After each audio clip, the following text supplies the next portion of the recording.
Ontem à tarde ganhou a liberdade condicional uma autora de um dos crimes mais emblemáticos, um dos crimes assim que mais comoveram a opinião pública no Brasil, mais impactaram, seria a palavra correta, que foi a Elise Matsunaga, que em 2012 ela matou e esquartejou o marido, o empresário da IOC, Marcos Matsunaga. Ela foi condenada a 19 anos e meio de prisão, depois ela ganhou uma redução da pena e ontem ela ganhou liberdade condicional.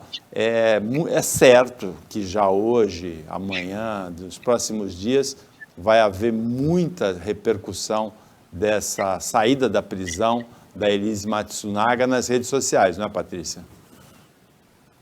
Não, já está tendo, Paulo. Inclusive pelo relato dela, né? Ela com a sua voz angelical, ela que esquartejou seu marido, pai de sua filha, e daquela forma, né? Terrível. Ficou famosa no ano passado também por ter gravado uma série, né? Para o Netflix, ou seja, ganhou ainda dinheiro em cima disso. Fazendo de boazinha, né, fazendo de vítima, como se fosse justificável, né? Tudo que o marido fez com ela que se justificasse esse crime. Mas o relato dela de ontem foi o mais impactante. Aí eu tenho certeza que o Marcos, meu marido, já me perdoou. Realmente, esse país é uma piada, né, Paulo? Eu fico imaginando os pais do Marcos Matsunaga assistindo essa cena, né, de liberdade. Eu fico imaginando assim como de 2012 para 2022 são 10 anos de um crime terrível, né, de um assassinato, de um esquartejamento, escondeu ainda o corpo, né, espalhou em vários lugares, enfim.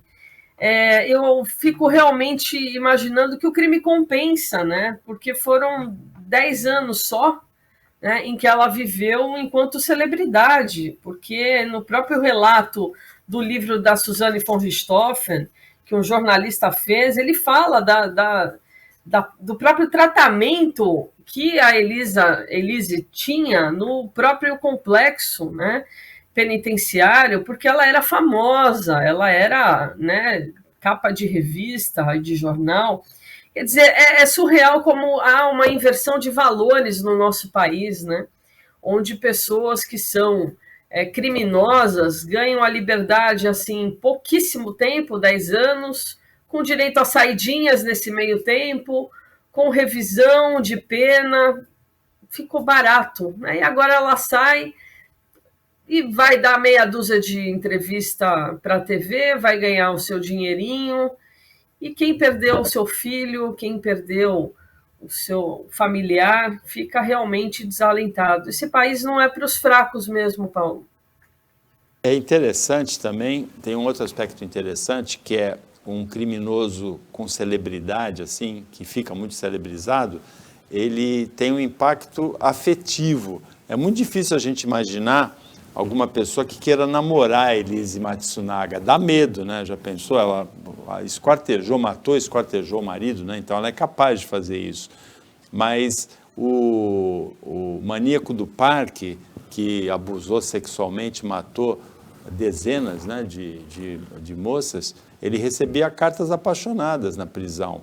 O João de Deus, que abusou sexualmente de dezenas de moças, ele... 500. Centenas, né?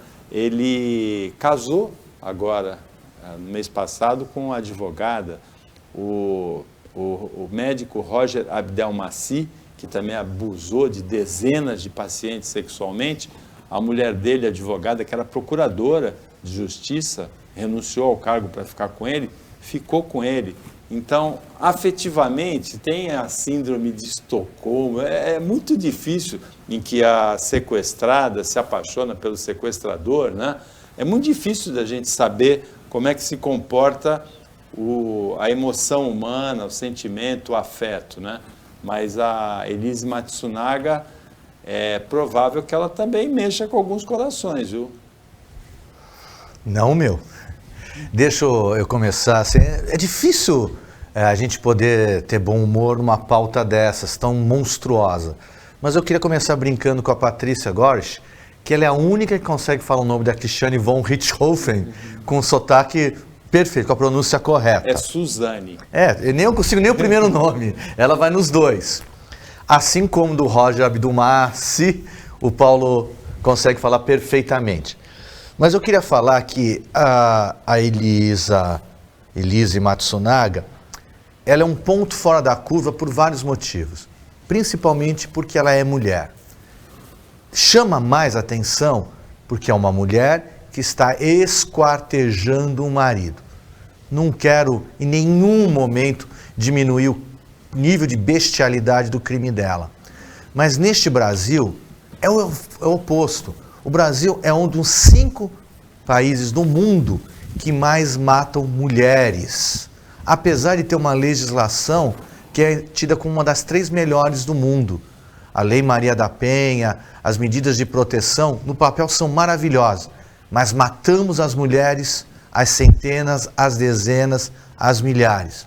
Além disso, não sei se o Paulo sabe disso, se você roubar um carro, você é condenado mais ou menos por 1 ano de cadeia. Se você agredir uma mulher com uma cotovelada e quebrar o nariz dela, dá em torno de 3 meses de cadeia. Um país que não pune, quando pune pouco, estimula a violência. O crime compensou para a Elise. Ela tinha problemas com o marido, não era um santo. Tinha diversos motivos, mas não justifica a morte cruel e vil. Não justifica o tripudiar da população quando diz meu marido me perdoou. Não justifica a ameaça para essa família enlutada quando ela quer se reaproximar da filha dela, filha que ela matou o pai.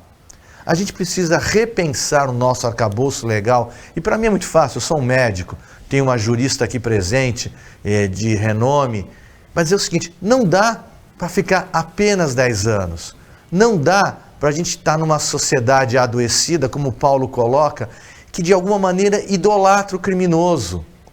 A síndrome de Estocolmo é da vítima e do seu refém, mas existe uma outra coisa aqui, é o pensamento da pessoa que vai recuperar o bandido. Muitas mulheres, e o maníaco do parque, não é que ele recebia cartas, ele era o campeão de cartas do presídio, de mulheres querendo salvar eles. Algumas pessoas não têm salvação, algumas pessoas não podem sair da cadeia.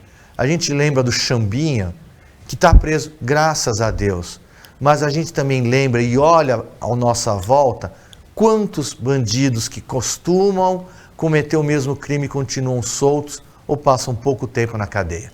Justiça. No caso da Elise Matsunaga, a defesa dizia que ela agiu sob forte emoção, em função das agressões morais, em função das agressões físicas que ela recebeu do marido.